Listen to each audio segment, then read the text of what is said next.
Hello, এই যে চললাম আমার 7 মাসের চেকআপে। তো এত গরম পড়েছে, এই বাড়ির গাড়িতে যেহেতু এসি নেই, তাই বাড়িতে গিয়ে আবার গাড়ি চেঞ্জ করে নিই আমরা।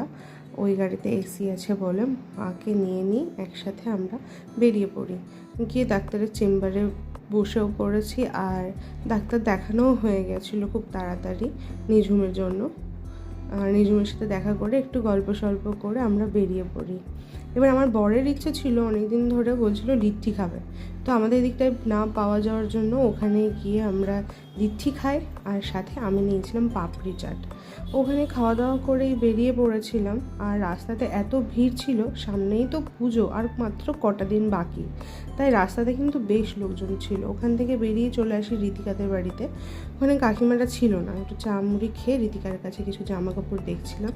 আর এই গিফটটা দিয়েছে নিঝুম, গিফটের ভিডিওটা পরে দেখাবো, চলো দেখা।